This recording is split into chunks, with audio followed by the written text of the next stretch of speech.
So, Meet the Maker today is here at Frontier Gallery in Sheffield with Michael Borkowsky. Lovely to meet you, Mike, and thank you so much for inviting us. It's a pleasure. Cheers. Thank you for having me. Good, good. And what I want to do is just talk to you about how you came to be here. This is a fantastic gallery space, and your history as an artist, but where did it all begin? Well, I guess for me it really started off at university when I went to art school, and I did the thing that a lot of art people do, art students do at art school, which is sort of discover more to do with the conceptual side sort of things. And then I think I just had a bit of a hunch, honestly, that there's this thing called perfumery that sort of exists almost away from conceptual art or contemporary art. It's seen as more commercial. However, there's a history to it, and there's a craft to it. And I kind of thought, well, surely the history and the craft that exists in perfume making is quite parallel to the history and the craft that exists in other artistic medium like painting. And that's where the idea of using perfume to create portraits of people came to be. Oh, wow. So I started wondering how I do that. I thought the idea was good because it had these links to perfume and how we regard perfume, and also portraiture's an established sort of art idea, if you like. So there was connections there. And it ended up becoming a project where I asked artists about their creative processes and why they do it, how they do it, what influences they have, and basically interviews, similar to this kind of thing. And I took those sort of interviews and I created a perfume based on what they said. So the idea was it sort of captured their essence, the essence of them as an artist, in scent. So if somebody had said to me that it's good for their sort of mental health and even their physical health, in order to sort of order the mind, in order to not think so much about the problems that they're facing, then I could look at things like scent in medicine in order to achieve that fragrance. So there was a little bit of sort of abstract thinking every now and again. There was a lot of sort of intuition, thinking, well, let's try this and see what happens.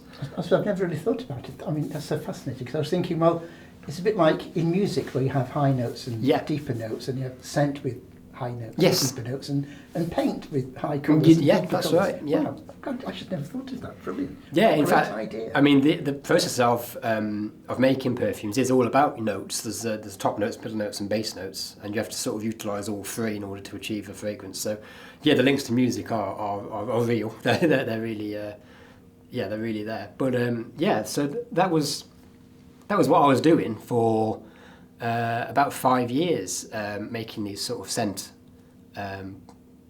portraits of people, and I tried to do 2 solo shows a year under the guise of like a spring-summer collection and an autumn-winter collection. So I was sort of playing around with the commercial sort of side of perfume. So how do you do that in an exhibition? Do you like have like little tasting pieces of paper or something that people can?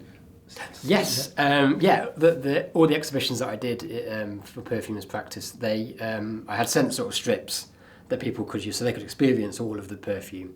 Again, there were some embellishments, some sort of visual embellishments as well. So it was quite an all-encompassing sort of body of work in the end. It was about painting, it was about visual stuff, it was about perfume, which I'm very proud of doing, actually. I think it sort of set me up.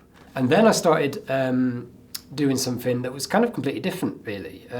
It was a new project. It abandoned the idea of scent completely, but it returned to more painting-based practice.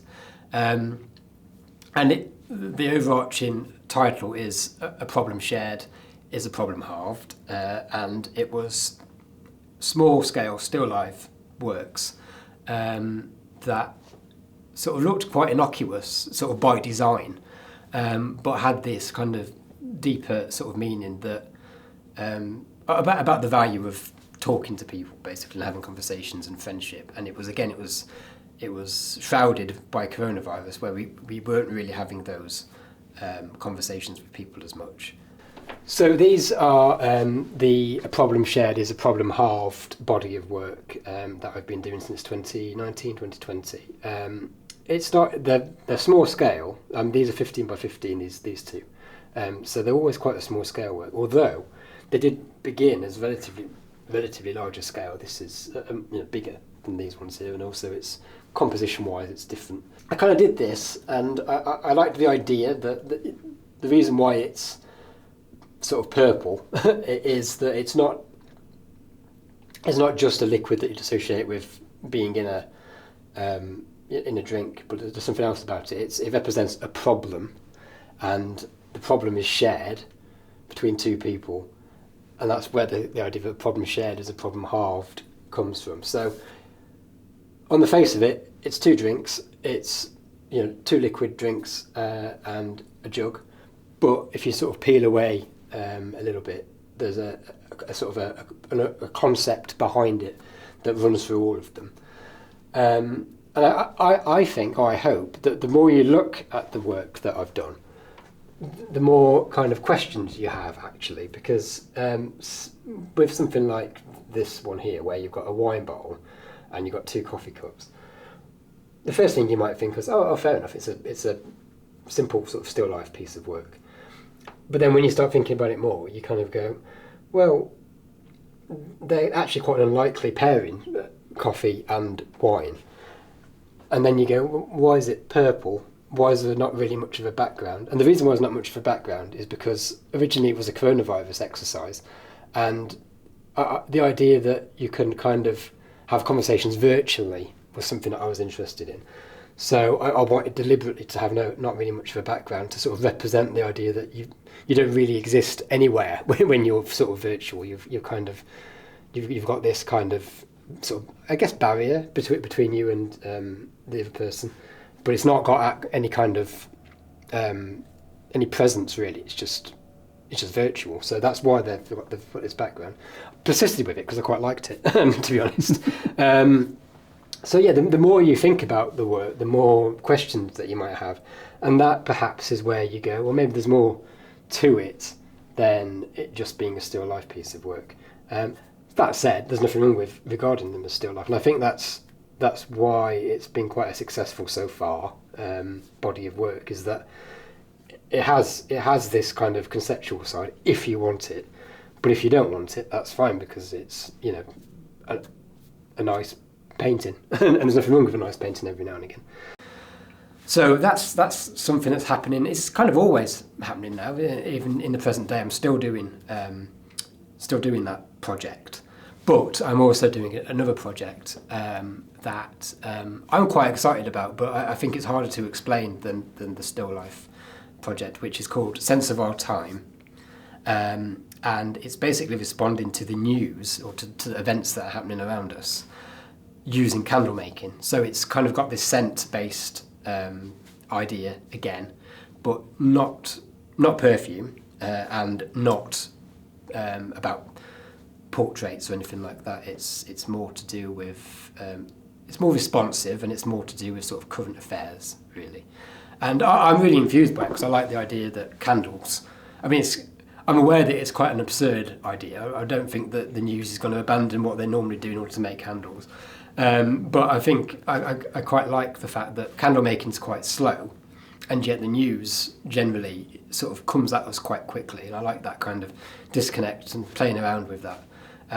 And the idea that you should sort of think about the news in relation to yourself sort of is quite a prominent theme in that as well. And again, it's quite an intuitive process. If there's a news article that's quite sad about deaths or things like that, then I can start thinking about, I don't know, maybe plant symbolism where lilies represent death, so therefore I can use lilies in the scent of lilies in the work. It's my own interpretation, and it's quite an intuitive interpretation, but it's something that I'm going to sort of continue to do. The exhibitions that I do for Sense of Our Time are kind of embellished, not just with the candles, but with sort of paintings as well. And the paintings sort of, I guess they're a bit more conceptual. They represent the idea that candles can be used to represent the news. So obviously quite an abstract idea, but it's done in the guise of sort of news graphics. So all those kind of news graphics you see at the beginning of the news, I've kind of like taken almost still images of them. So this is one of the Sense of Our Time paintings that I've mentioned. But so as you can see, it kind of takes the guise of a news graphic. It's something that if you watch the news and press pause, then you might see it kind of on screen as a graphic. But what I've done is these kind of shapes that you sort of see in the background. They are the shape of a votive candle, which is these kind of candles, because they're the candles that I use to make sense of our time. I always consider the candles the kind of the actual work, and this is kind of an auxiliary thing that I've just done, which is probably a little bit to do it a bit of discredit really, because it takes longer than it does the candles normally. But the candles are the news items that I create in response to news items. We've got 5 here that I made during a 2022 exhibition, where the news had a lot to do with Ukraine war. Making candles a certain colour is something that I'm kind of interested in, because it's that kind of visual, gives the candle a bit of a visual sort of cue, if you like. So Sense of Our Times exhibitions, they usually comprise of about 20 candles, and it's a bit of a strange one because I don't make any of the work until like the day before, because I want it to be kind of current affairs. So it's a bit of a sort of not really anything happening, and suddenly I've got to get to the studio at 6 a.m. and make all these candles. It's a strange process. It's not one that I recommend, but it's one that I've become quite accustomed to doing through doing Sense of Our Time exhibitions. That's amazing. Cause you're right, because looking at the graphic, I just assumed it was some sort of. I'd seen it like as a globe thing that news channels often have as the backdrop Yes. sort of thing. I thought, oh no, it's the votive candles. That's right. Yeah. And some of them are a little bit more